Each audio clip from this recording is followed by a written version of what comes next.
Hello बच्चों, आज हम सीखेंगे जीन रेगुलेशन।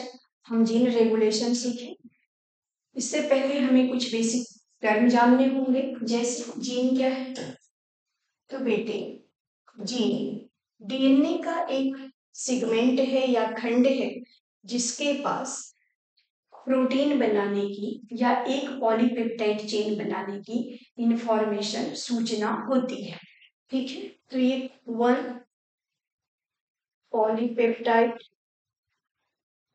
चेन, जिसे आप प्राइमरी प्रोटीन भी कहते हो, उसको बनाने की सूचना रखता है, उसे हम जीन कहते हैं। ये डीएनए का एक छोटा सा खंड होता है। अब एक डीएनए में बहुत सारे खंड होंगे और हर खंड अगर एक पॉलीपेप्टाइड चेन बना रहा है, इसका मतलब कि वो जीन है। हमारी बॉडी में 23 डीएनए हैं, तो इसका मतलब कि बहुत सारे जीन हैं।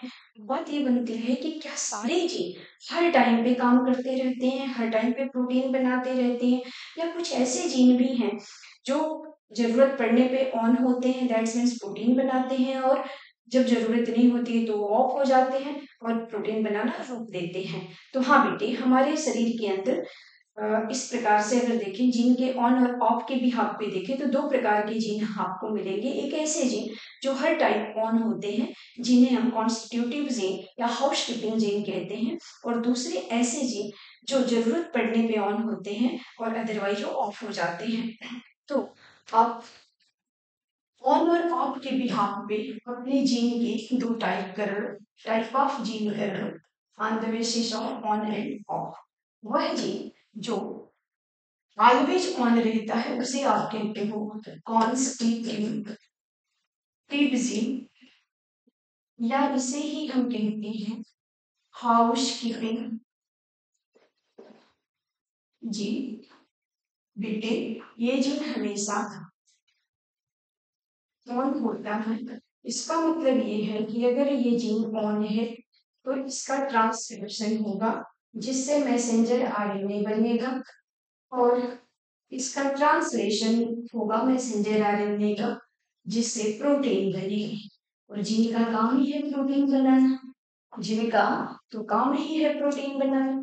दूसरा ऐसा जीन जो नॉन कॉन्स्टिट्यूटिव जीन है, अर्थात इसे हम स्मार्ट जीन या इसे हम लग्जरी जीन भी कहते हैं। भी जरूरत पड़ेगी तो काम करेगा, नहीं पड़ेगी तो नहीं करेगा।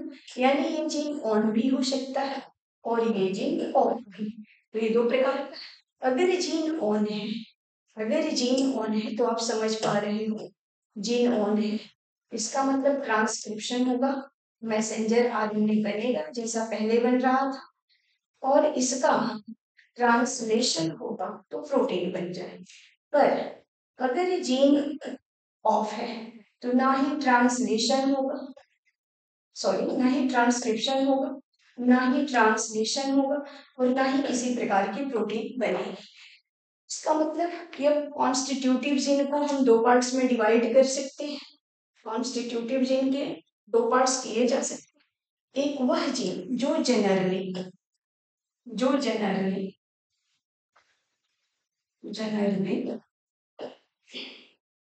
ऑन होती है, जो जनरली ऑन होती है, ऐसी जीन जो जनरली क्या है आपकी ऑन है। तो अब इसे हमें रोकना है, तो इसे हमें करना है ऑफ। अब ऑफ करने के लिए इसका दमन करना पड़ेगा, और दमन को हम रिप्रेसिबल भी कह सकते हैं। यानी ऐसी जीन जो हमेशा ऑन, जनरली ऑन है और उसको ऑफ करना पड़ता है, तो इसे हम कहते हैं रिप्रेसिबल जीन, रिप्रेसिबल जीन कहते हैं। और ऐसा जीन, एक मिनट, इसे हम रिप्रेसिबल जीन कहते हैं। और ऐसा जीन जो जनरली ऑफ होता है, पर इसे हमें ऑन करना है। अब अगर इसे हमें ऑन करना है तो इसे हमें प्रेरित करना पड़ेगा कि टू ऑन। तो इसके लिए हम यहाँ पर कहते हैं कि भाई ये हमारा जो जीन है वो इंड्यूसिबल जीन है, इसे हमें प्रेरित करना पड़ता है ऑन होने के लिए, तो एक इंड्यूसिबल जीन है। ये ऑफ है और इसे ऑन करना पड़ता है, और ये हमारा रिप्रेसिव जीन है, ये ऑन है और इसे हमें ऑफ करना पड़ता है। तो देखो हमें इंड्यूसिबल जीन एग्जाम्पल पढ़ना है। खैर एग्जाम्पल तो हम दोनों का सीख लेते हैं। ट्रिप्टोफैन ओपेरॉन, ट्रिप्टोफैन ओपेरॉन और लैगओपेरॉन। ठीक है, अब यहाँ पर दोनों में एक कॉमन वर्ड्स आ गया, ओपेरॉन। ओपेरॉन क्या है? ग्रुप ऑफ जी, ठीक है, ग्रुप ऑफ जीन। कैसे, किसका किसका ग्रुप है? कम से कम इसमें एक स्ट्रक्चरल जीन होनी चाहिए। स्ट्रक्चरल जीन यानी वह जीन जो या तो ऑन है और इसे हमें ऑफ करना है, या तो ऑफ है और इसे हमें ऑन करना है। दूसरा हमारे पास जीन आई होना चाहिए, यानी इनहिबिटर जीन। तीसरा हमारे पास जीन ऑपरेटर होना चाहिए, और चौथा हमारे पास जीन प्रमोटर होना चाहिए। तो तीन हमारे पास ये जीन होने चाहिए, इनहिबिटर, ऑपरेटर और प्रमोटर। चलिए, इसके अतिरिक्त ओपेरॉन में ये सारे जीन जो हैं वो सेम क्रोमोसोम पे होने चाहिए, सेम क्रोमोसोम पे होने चाहिए, यानी सेम डीएनए पे सारे जीन होने चाहिए। तीसरी चीज, ये सारे जो जीन हैं, ये सारे जीन ये एक्ट करने चाहिए एज अ रेगुलेटरी यूनिट की तरह। और अगली बात ये है कि ये सारे जीन जो हैं आपके एक्ट करें एक रेगुलेटरी जीन की तरह, और ये रिलेटेड भी होने चाहिए। यस, ये रिलेटेड होने चाहिए, रिलेटेड होने चाहिए। ये सारे जीन आपस में रिलेटेड होने चाहिए, एक दूसरे के काम आने चाहिए, रिलेटेड जीन होने चाहिए। ठीक है, अब एग्जाम्पल देख लेते हैं कि क्या लैगओपेरॉन इस डिफिनेशन को फॉलो करता है। लैगओपेरॉन, लैगओपेरॉन एक ऐसी जीन है जो बैक्टीरिया के अंदर है। जो बैक्टीरिया का ये क्रोमेटिड है, और इस क्रोमेटिन के पास एक जीन है जिसे हम कह रहे हैं लैगओपेरॉन। अब यह लैगओपेरॉन ऑफ, और हम इसको ऑन करना चाहते हैं। दो बातें, ये ऑफ क्यों है और इसे ऑन क्यों करना है। ये ऑफ उस कंडीशन में होती है जब बैक्टीरिया का मीडिया ग्लूकोज होता है।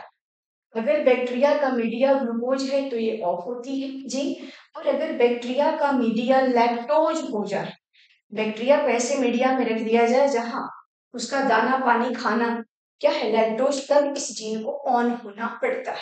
आइए सीखते हैं। लैक्टोज का उपयोग करना है तो ये जीन ऑन होगी, तभी बैक्टीरिया लैक्टोज का उपयोग कर पाएगी, अदरवाइज नहीं कर पाएगी, तो ऑन करना ही पड़ेगा। आइए हम देखते हैं कैसे ऑन होता है। तो ये हमारे पास तीन जीन है, ये स्ट्रक्चरल जीन है, आपको पता है, मैंने बताया स्ट्रक्चरल जीन है। अब इस स्ट्रक्चरल जीन में ए है, वाई है और जेड है, ये तीन जीन है। और ये तीन जीन ऑन होके क्या करेंगे, और फिर उस प्रोटीन का क्या यूज है लैक्टोज के इस्तेमाल में, ये सीखेंगे। इसके बाहर की ओर जीन आई है, जीन पी है और जीन ओ है। ठीक है, देखो आई जीन इनहिबिटर जीन है, ये इनहिबिट करेगी तो एक ये प्रोटीन बनाती है इनहिबिटर प्रोटीन। यह प्रोटीन जाकर के ऑपरेटर पर ऐसे लग जाता है, चिपक जाता है ऑपरेटर से। प्रमोटर के पास होता है मैसेंजर आरएनए, सॉरी बेटे, आरएनए पॉलीमरेज, आरएनए पॉलीमरेज। अब ये आरएनए पॉलीमरेज इमेजिन करो यहाँ पे, अब इधर ये आरएनए पॉलीमरेज मूव करे, यहाँ आए, तो ये आगे तो बढ़ नहीं पाएगी क्योंकि ये यहाँ पर रोक के रखा है, इसे लॉक कर दिया गया है। इस प्रोटीन को लॉक कर दिया गया है, किसकी सहायता से लॉक कर दिया गया है, इस रिप्रेशर की सहायता से, इस इनहिबिटर की सहायता से जो आई जीन ने बनाया है। आई जीन ने, जिन आई इनहिबिटर जीन ने एक प्रोटीन बनाया जिसे आपने लाइक रिप्रेशर प्रोटीन कहा, ये आकर के ऊपर लग गई। अब ये आरएनए पॉलीमरेज को आगे नहीं बढ़ने दे रही है, इसलिए ये जीन क्या है, ऑफ है। अब जरूरत है कि इसे हम ऑन करें। इसे ऑन करने के लिए खुद ही जिम्मेदार जो है वो है मीडिया में लैक्टोज।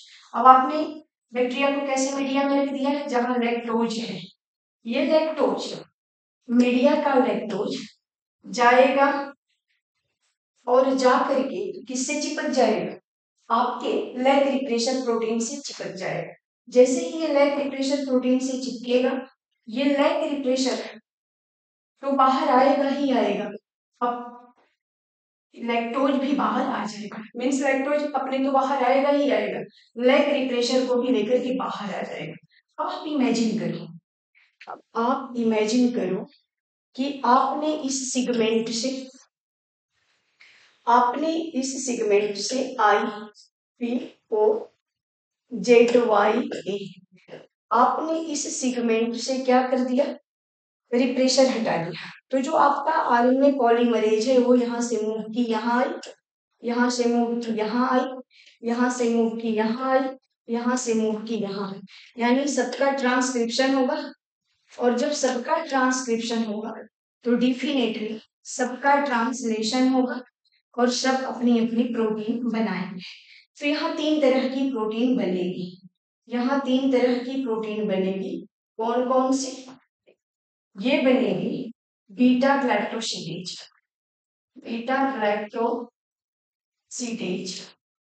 ये बनेगी परमीएज, और ये बनेगी ट्रांस एसिटिलेज। तो ये 3 प्रकार की प्रोटीन बनेंगी, बीटा ग्लैक्टोसिडेज, परमीएज और ट्रांस एसिटिलेज। अब ये जरूरी क्यों है लैक्टोज के लिए? बैक्टीरिया अगर लैक्टोज के मीडिया में है तो लैक्टोज अंदर आनी चाहिए, ठीक है, और लैक्टोज अंदर आए, लैक्टोज अंदर आए, इसके लिए जरूरी है कि बैक्टीरिया की जो सेल वॉल है वो परमिएबल बल, किसके लिए, लैक्टोज के लिए, लैक्टोज के लिए वो परमिएबल। और लैक्टोज के लिए सेल वॉल को परमिएबल कौन करता है, परमीएज, कौन करता है, परमीएज। मतलब जब लैक्टोज नहीं होता है तब भी थोड़ी बहुत परमीएज होती है जिसके कारण ये लैक्टोज अंदर गया होता है। लेकिन जैसे ही ये लैक्टोज अंदर जाएगा तो सिस्टम ऑन हो जाएगा और परमीएज और ज्यादा बनेगी। तो इसका मतलब कि पूरी वॉल जो है, सेल वॉल है, वो पूरी तरह परमिएबल हो चुकी है, तो भर भर के लैक्टोज अंदर जाएगा। और अगर लैक्टोज अंदर जा रहा है तो आपको पता है लैक्टोज डाइसैकेराइड्स, तो इस लैक्टोज को तोड़ना पड़ेगा, लैक्टोज को तोड़ना पड़ेगा ग्लैक्टोज में और ग्लूकोज में, ग्लूकोज में। अब बताओ ग्लैक्टोज में और लैक्टोज में, इसको आप तोड़ेंगे लैक्टोज में और किसमें, ग्लूकोज में ना, लैक्टोज तो है ही है, ग्लूकोज में, लैक्टोज में और ग्लूकोज में इसे तोड़ दे। तो देखो सेल वॉल को परमिएबल किसने किया, परमीएज, यहाँ काम किसने किया, परमीएज, और इसको तोड़ कौन रहा है, बीटा ग्लैक्टोसिडेज, बीटा ग्लैक्टोसिडेज। तब तो जाकर के बैक्टीरिया इसका पूरा उपयोग कर पाएगी। अब आगे आपका जो जो भी प्रोसेस है ग्लूकोज को लेकर के चलेगा, और ट्रांस एसिटिलेज जो है वो ट्रांसफर करती है, वो हमें पढ़ना नहीं है ज्यादा तो हम उस पर काम नहीं करेंगे। अब ग्लूकोज से आपको पता है आप क्या करने वाले हो, ग्लाइकोलिसिस कराओगे, और ग्लाइकोलिसिस के बाद क्रैब साइकिल यहाँ हो नहीं सकती क्योंकि ये बैक्टीरिया है, पर ग्लाइकोलिसिस के लिए भी क्या चाहिए इसको, ग्लूकोज, और ग्लूकोज के लिए क्या चाहिए, बीटा ग्लाइकोसिडेज। तो आपने देखा कि जब इन्वायरमेंट में लैक्टोज था तभी ये जीन ऑन हुआ, अदरवाइज ये जीन ऑफ था। Thank you.